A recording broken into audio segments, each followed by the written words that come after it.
Jazz Club.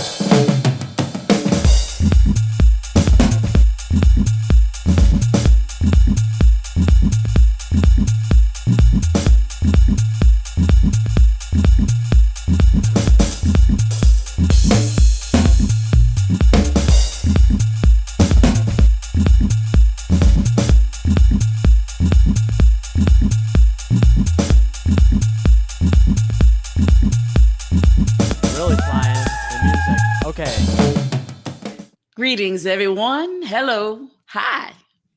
It is Monday, July 6th. I hope you all had a great weekend. I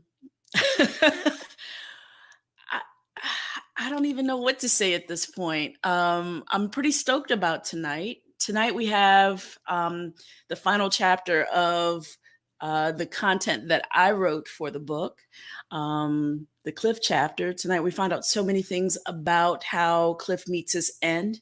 Before we get into that, I just want to say thank you all for participating in this series, this experience, this nuts, balls, crazy idea that we could have some theater, some film, some storytelling, some community, some healing during this pandemic while sitting on Zoom or StreamYard or Facebook Live or YouTube or wherever you're watching, Twitter. And we're just thankful that people are watching in so many different places in so many different ways. We've gotten notes and comments from all throughout the U.S. and beyond. We've got viewers who are watching from Australia. We've got one of our participants tonight participating from London. So this has become such a phenomenal experience for me and hopefully for you all as well. And I just want to say thank you for being a part of this. In the meantime, in between time, let's read Cliff. Let's read the final chapter of this book. Chapter 12, Cliff. The house is quiet. Tonight, Cliff and Clair plan to enjoy the quiet together. Wearing his gray and maroon Temple University t-shirt and jeans, Cliff comes downstairs to the living room and turns on the television. He is waiting for Clair to return home with the blue crabs for their late summer seafood feast for two. And while he waits, the news reporter reports. Good evening. I'm Fatima Lewis for Channel 4 New York, and here's tonight's top stories. Beloved professor of political science, Alexander Scott, has passed away.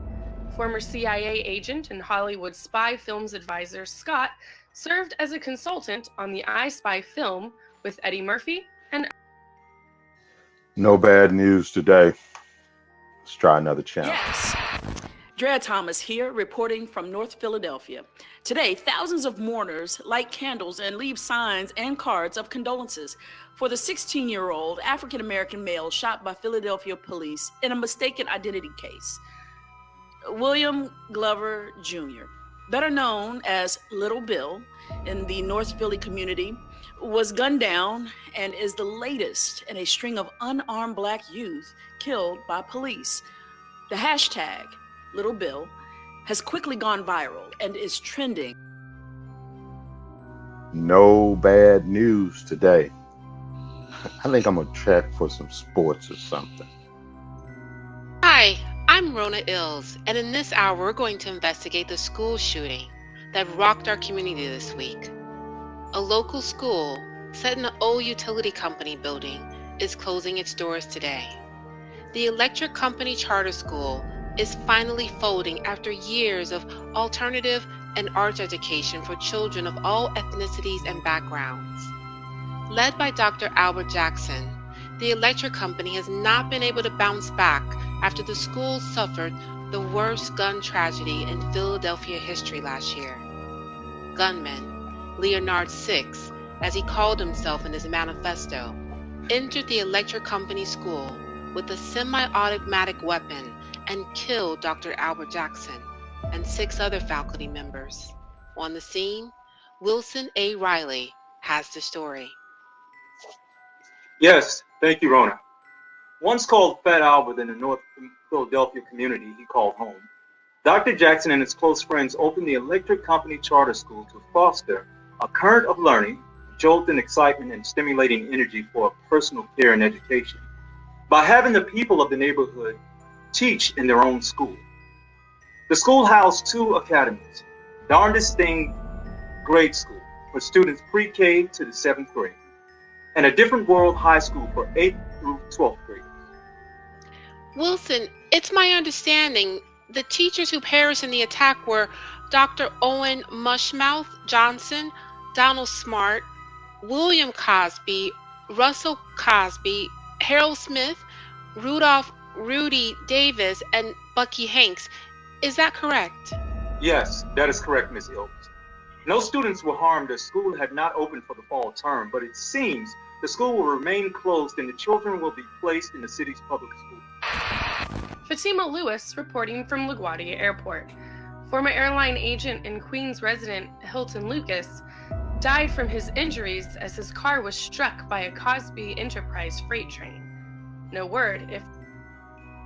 What is happening in this world? How can I escape the bad news? No bad news today. Maybe I should just turn the television off. That's it. I'll turn it off and live my day off in happiness.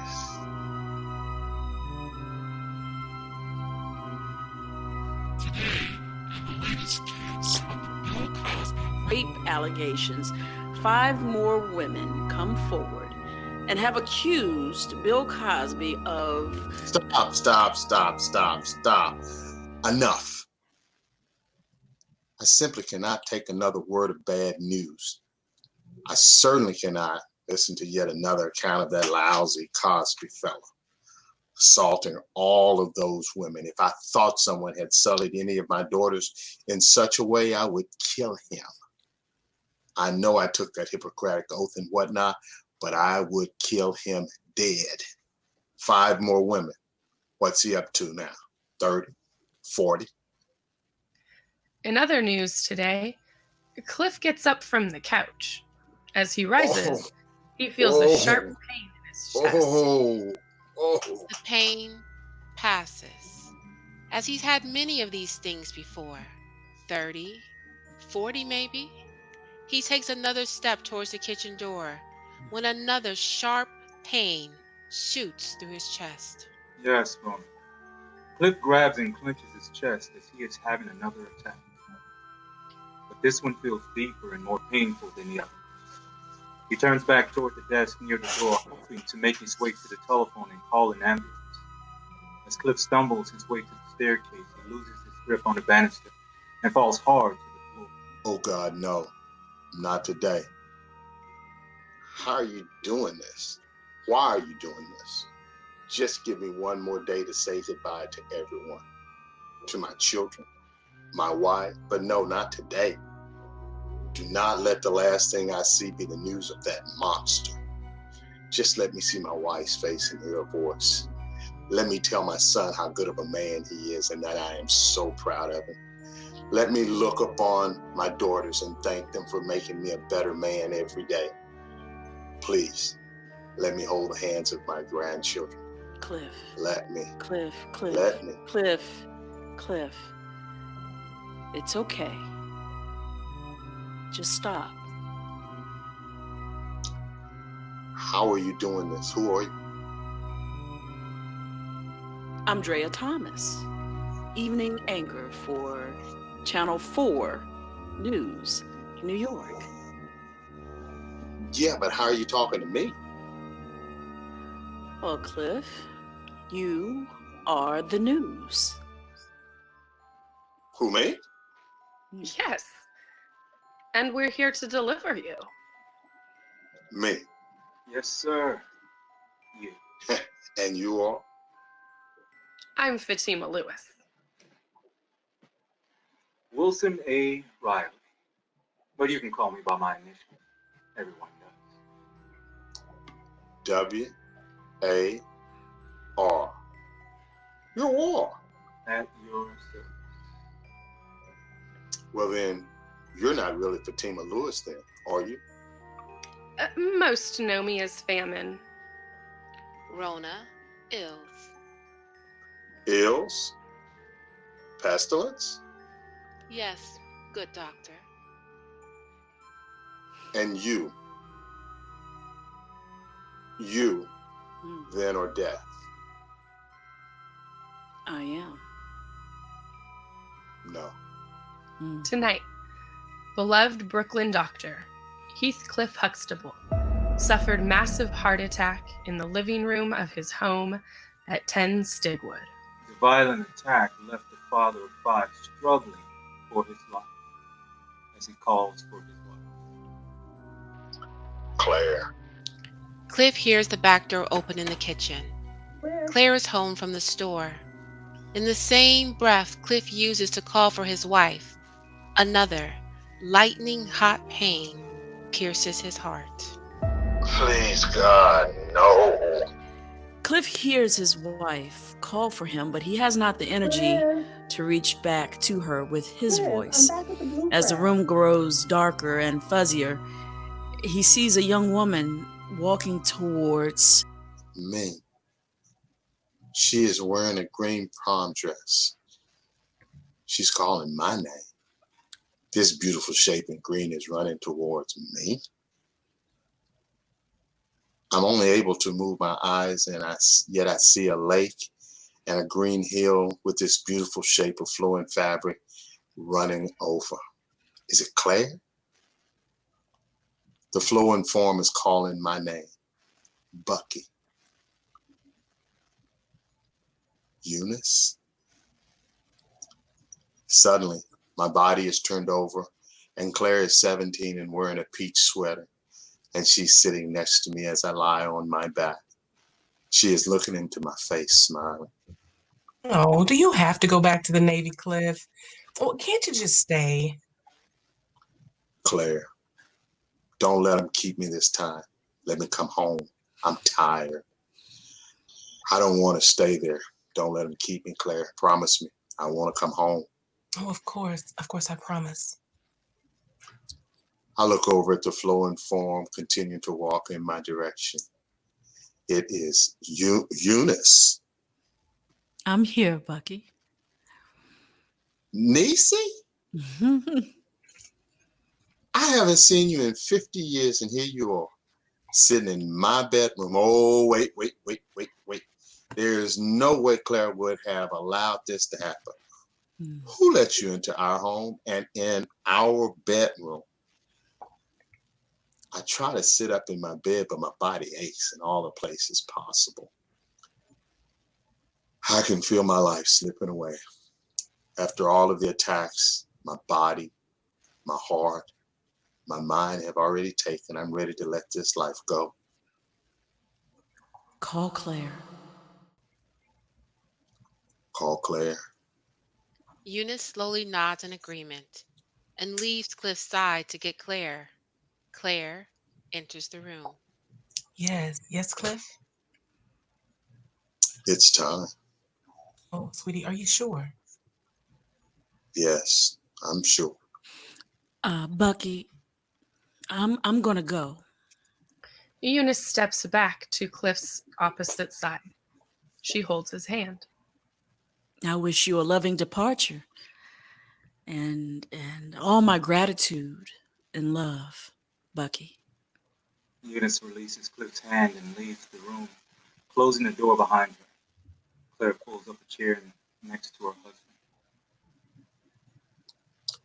Wondrous love. Oh, you'd like me to sing Wondrous Love? Yes, but before you do, I want you to know, for the last 50 years of my life, for the best 50 years of my life, you've been the breath of my life. I've lived my whole life loving you, and I thank you, Claire Hanks Huxtable, for loving me. I thank you for our children. I thank you for dancing with me and singing to me endless Spanish. Oh, with all my love, my darling Cliff. Claire softly kisses Cliff on the lips. Cliff closes his eyes and allows the tears to roll off the sides of his face. Cliff, you are ready. Now, Clair, I'm ready. Wondrous love. In the darkness behind Cliff's eyes, he can hear his wife singing his favorite hymn. As he drifts away, the song begins to fade and is replaced with the soundtrack of his life. The sound of his children, voices, they're talking and singing and laughing, playing. The sound of babies' first wails. The sound of his parents bidding him welcome. And they're all underscored with the loving serenade of the sweetest soul he has ever known, his wife, Clair.